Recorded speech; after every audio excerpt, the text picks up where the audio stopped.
acest film, site-ul Pescar Mehedințean o să vă prezinte 3 monturi pentru pescuit la somn, dintre care primele 2 vor fi mai simple de făcut, iar ultima o să fie ceva mai complicat.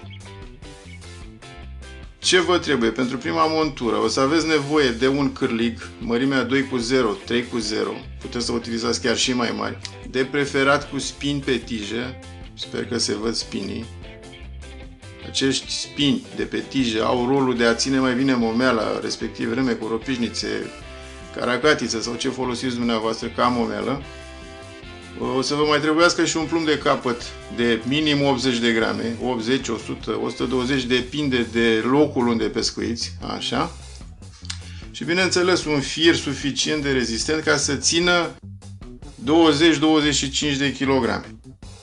Deci la somn nu ne jucăm, dacă vreți să prindeți somn trebuie să folosiți fire groase, de asta înseamnă un nylon de 50 aproximativ sau un fir textil, eu știu, de 30, de 0,30, așa. Cum se face? Deci montura asta se leagă direct pe firul principal de la lansetă. Îndoiți, faceți o buclă mare de 30-40 de centimetri, așa. Răsuciți odată, faceți o bucliță, o buclă mică, o răsuciți odată, o răsuciți încă o dată, treceți capătul firului prin această buclă. Prin metoda pe care tocmai v-am spus-o se obține nodul în formă de 8. Strângeți bine, ce e important să strângeți bine firele, trageți de ele cu un clește, cu ceva, cu ce aveți la îndemână. Așa. Bun. După ce am făcut chestia asta, undeva la, nu la jumate a buclei, uite, o să o îndoi ca să intre în cadru, nu la jumate, deci mai spre capăt, cam la aproximativ distanța asta, deci aici să fie 3 sfert. Tăiați unul dintre firele care compun bucla, așa, și o să obțineți un fir mai lung și un fir mai scurt. Bun, pe firul mai lung o să legăm cârligul. Sunt 2 noduri care pot fi utilizate la legarea cârligelor pentru somn. Unul este nodul fără nod, dar nu e cazul aici. Și celălalt este nodul palomar, care mie mi se pare un nod foarte rezistent și ușor de făcut. Bun, pentru legarea cârligului, faceți o buclă la capăt, așa. Observați, treceți, deci din spate în față. Deci din spate în față treceți această buclă prin ochetul cârligului. Precizez că la somn nu se folosesc cârlige cu paletă pentru că riscați să-l scăpați, e păcat să vă dea bucata și să scape. Deci se folosesc doar cârlige cu ochet, se vede. Așa, deci ca să revenim, am trecut bucla făcută din nylon prin ochetul cârligului din spate în față. Ne întoarcem, facem un nod simplu, nu-l strângem acest nod, îl lăsăm larg și capătul buclei o să-l trecem apoi peste curbura cârligului, așa, tragem toate firele în spate frumos, potrivim un pic că s-au așezat așa și strângem bine. Iarăși folosiți, pentru că nylonul e destul de gros sau firul textil este destul de țeapăn, trageți cu un clește, cu ceva, ca să fiți convinși că firul e bine prins acolo. Așa, ca element de siguranță, după ce ați făcut nodul palomar, faceți un nod simplu pe capătul ăsta liber. Deci faceți un nod simplu frumos. Cu ajutorul unei iglițe, îl trageți aproape de tijă. Așa. Scoateți iglița și îl strângeți bine. Nodul ăsta simplu o să aibă rol de siguranță. Deci, mult mai greu se va desface nodul palomar, presupunând că vă dă o bucată, o bălăoană, așa, decât dacă lăsați... Deci ăsta e ca element de siguranță, nodulețul ăsta mic de aici, da? Puteți să nici nu-l faceți, depinde acum doriți. Eu vă zic așa ca idee că nu e rea. Bun. Am legat cârligul, urmează să legăm plumbul. Acum, ca să puteți să schimbați totuși plumbul, nu vă recomand. Deci o să legăm pur și simplu folosind o buclă. Îndoim firul, facem o buclă destul de mare cât să treacă plumbul prin ea, așa, deci destul de lungă. Facem un nod simplu. Deci pur și simplu trecem capătul ăsta prin buclă. E suficient o singură dată. Dacă vreți puteți să-l treceți de 2 ori. Nu prea contează. Așa, strângem frumos. Bineînțeles, tăiem excesul de fir. Așa, și folosim prinderea asta cu buclă pentru ca să putem schimba plumbul. În cazul că ni se pare că e prea ușor sau eu știu, poate fi ușor schimbat. Cum se bagă plumbul? Băgați ochetul de nylon prin ochetul plumbului, treceți peste plumb sau treceți plumbul prin bucla respectivă, strângeți și gata. Deci așa arată prima montură pentru somn. Deși este foarte simplă, să știți că a avut rezultate. Am niște prieteni care numai cu așa ceva dau. Și cum funcționează? În momentul în care peștele trage, odată că fiind legătura asta liberă aici de la plumb până la linia principală, îi permite o anumită mobilitate, așa, și după un anumit punct, după vreo 60-70 de centimetri, plumbul ăsta îi aplică un șoc peștelui, înțelegeți? Așa? Și în felul ăsta cârligul se auto-înfige mai bine în gura peștelui. Deci este o montură cu auto-înțepare. Cea de-a doua montură pe care vreau să vă prezint folosește un plumb pulisant. Gramajul asemănător cu cel de la prima montură. Așa, treceți firul prin plumb. Puteți face montura direct pe linia principală sau puteți să o faceți pe o bucată de fir cu lungimea de aproximativ 80 de cm, care după aia va fi atașată de linia principală folosind o agrafă cu vârtej. Așa. Introduceți apoi o biluță de cauciuc, faceți la capătul firului, îndoiți firul, așa, faceți o buclă, trecem prin ochetul vârtejului. Vârtejele trebuie să fie solide, deci toate componentele monturii pentru somn trebuie să fie foarte rezistente, dacă se poate chiar supradimensionate. Nu trebuie finețe la somn, deci cam asta e ideea. Bun, am legat vârtejul folosind același nod palomar pe care vi l-am prezentat la prima montură. Strângem bine. Deci nu vă jucați cu nodurile. La fel, puteți să-i faceți același nod de siguranță aici. Nu o să-l mai fac ca să nu mai pierdem timpul. Așa.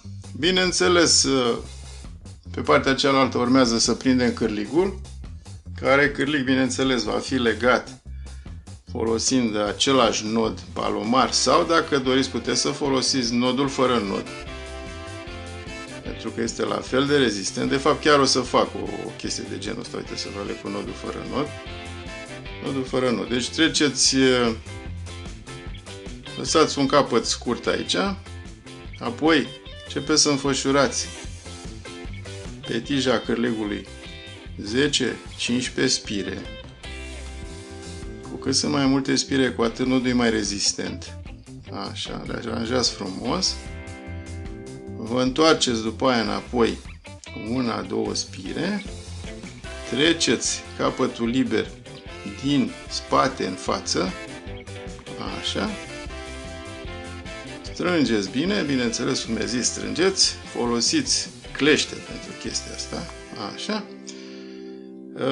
Ca element de siguranță, la nodul fără nod, la fel, puteți să-i faceți aici o buclă mică, nod simplu, exact cum am făcut și înainte. Nodul ăsta îl deplasați spre cât mai aproape de partea matisată cu ajutorul unei iglițe, strângeți frumos și în felul ăsta aveți un nod fără nod, mult mai rezistent decât un nod fără nod obișnuit, ca să zic așa. Bun.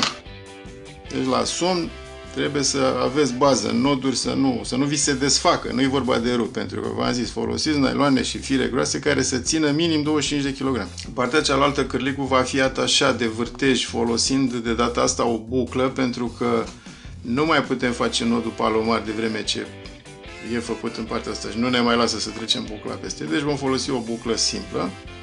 Faceți un nod suciți de 2 ori, așa.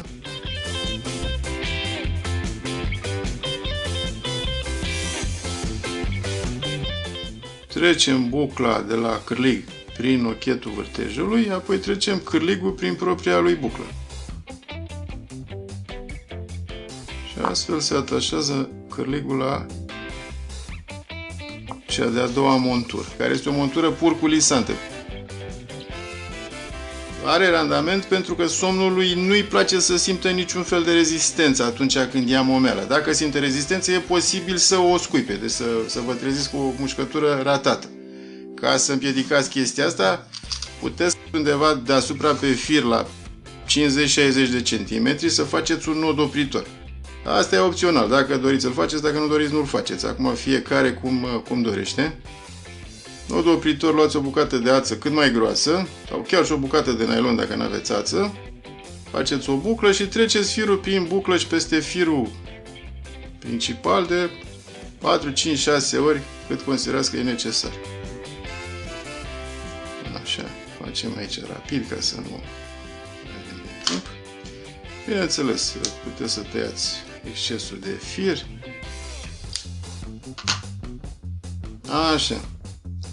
Nodul ăsta opritor îl strângeți bine și îl poziționați la 50-60 de centimetri. În momentul în care peștele trage, îi permite să ia fir o porțiune, după care plumbul se lovește de nodul opritor și se aplică un șoc asupra cârligului care îl face să înfigă mai bine în gura peștelui. Aceasta este cea de-a doua montură. Cea de-a treia montură pe care vreau să vă prezint, vă recomand să o faceți doar dacă știți că în zonă este somn mare, pentru că implică mai multe materiale și mai mult timp pentru realizarea ei. Așa, o să începem cu forfacul. Deci vom lega de data asta direct nodul fără nod. Nu ne mai încurcăm cu nodul palomar.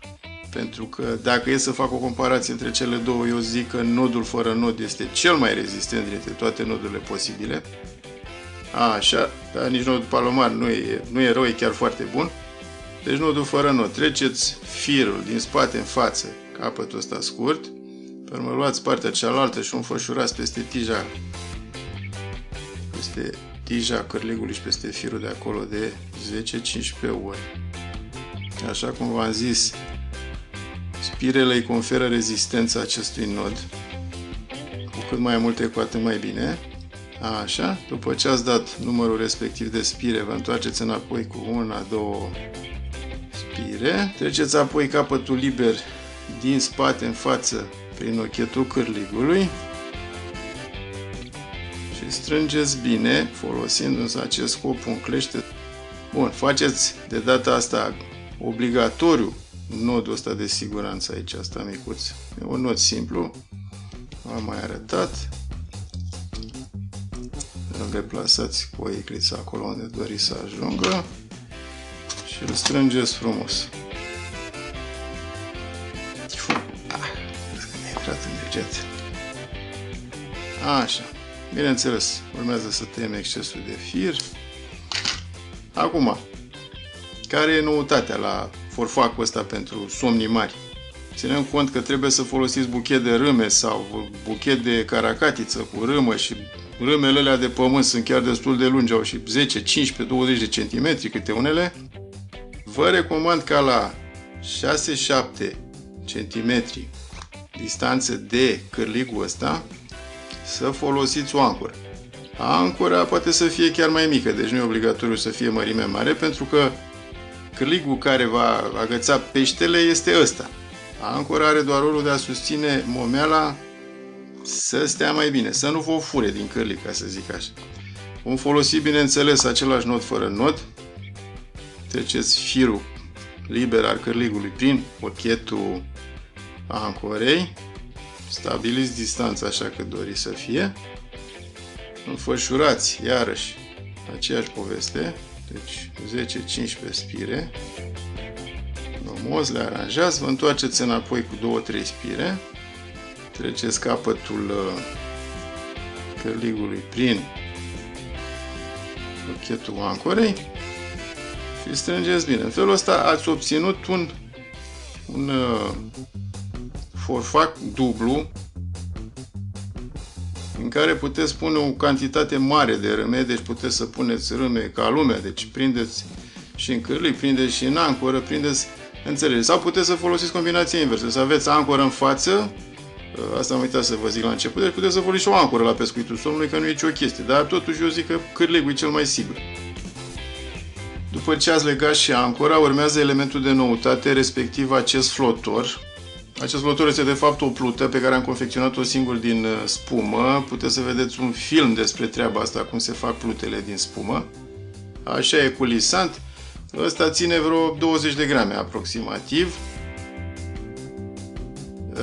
O să-l introducem pe forfac pentru a ridica puțin momeala de pe fundul apei.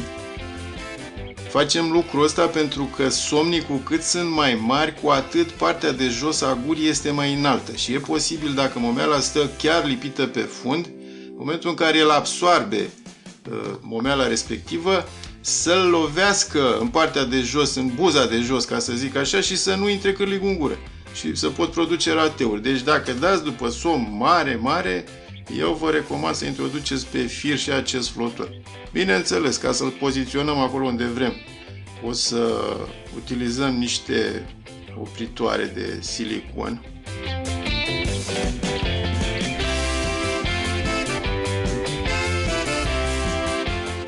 Așa, deci după ce ați introdus pe forfac un opritor de silicon, flotorul și încă un opritor de silicon, continuăm cu realizarea forfacului, care va fi atașat în montură folosind de data asta o agrafă cu vârtej. Puteți să folosiți și un vârtej simplu, dar eu vă recomand să folosiți o agrafă cu vârtej solidă. Deci pentru a face chestia asta, pur și simplu faceți la capătul firului o buclă. Așa. Am uitat să precizez că lungimea forfacului poate oscila de la 50 de centimetri până chiar și la 1,5 m. Deci nu vă sfiiți cu firul. Bine, vă gândiți că la lungimea e cam greu de lansat. Da, dar monturile pentru somn nu se lansează la distanță mare de mal. De obicei, somnul patrulează pe lângă mal la o distanță de 10-15, maxim 20 de metri. Dacă pescuiți din barcă, atunci nu mai e nicio problemă oricum. Deci pur și simplu plantați și gata.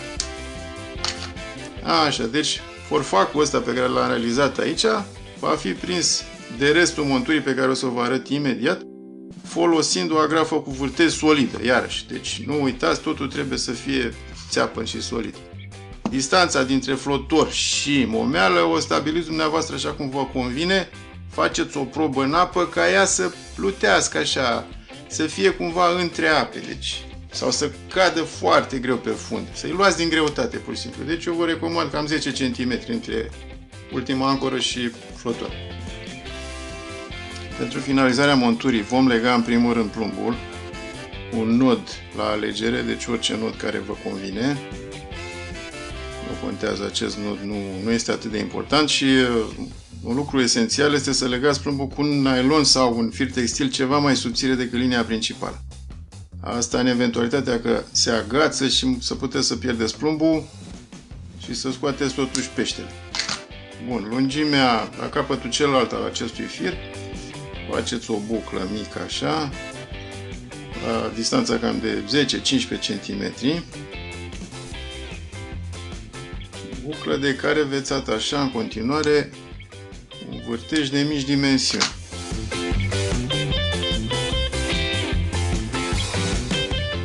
Așa, această prindere a plumbului asigură în primul rând, deci evită răsucirea firelor între ele și, cum am zis înainte, fiind firul mai subțire, plumbul poate fi pierdut în caz de agățătură.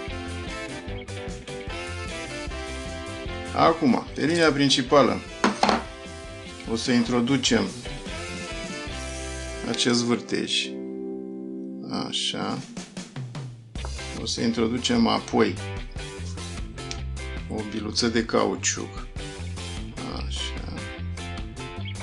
Până acum cred că e totul foarte clar și simplu. Se vede montura. Și la capătul ăsta liber vom face agrafa cu vârtej de care vine prins forfacul. va fi prinsă agrafa, așa, va fi prinsă cu ajutorul nodului palomar.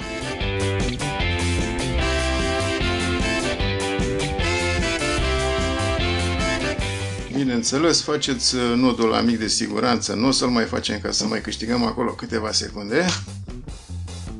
Bun. Iar la sfârșit, bineînțeles, trebuie fixat și forfacul în agrafa vârtejului. Și cam asta e montura.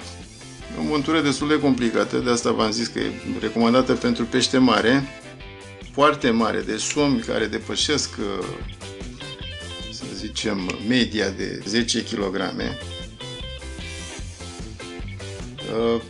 Aici forfacul poate fi făcut folosind orice combinație, deci ancoră, cârlig, ancoră, cârlig, care cum vă convine dumneavoastră. Important este să puteți să puneți momeală la greu, râme, caracatiță sau ce folosiți în cârlige.